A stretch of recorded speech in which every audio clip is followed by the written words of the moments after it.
8వ తారీఖు 8వ నెల సాయంకాలపు సమయాన 8 గంటల సమయంలో ప్రశాంతంగా వారు మహిమలో ప్రవేశించి ప్రభు సన్నిధిలో విశ్రాంతి పొందుచున్నారు.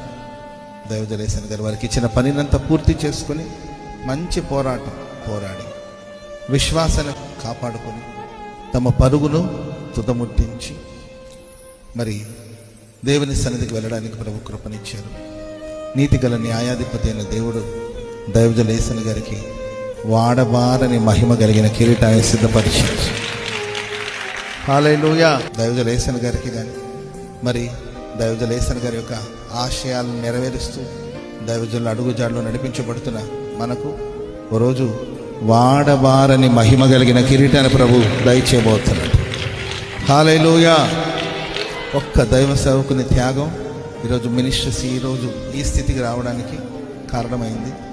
ఒంటరిగా ఆరంభించిన సేవ ఎన్నో పోరాటాలు, ఎన్నో సమస్యలు, ఆకలి దప్పిక, ఒంటరి పోరాటాలు, శ్రమలు, ఇబ్బందులు, త్యాగం, ఆయన ప్రేమ. ఈరోజు మనందరూ ఒక పరిశుద్ధ కుటుంబంగా మనం నిలబడి ఉన్నామంటే దైవజనులు యేసయ్య గారి యొక్క ప్రేమ, వారి యొక్క త్యాగం,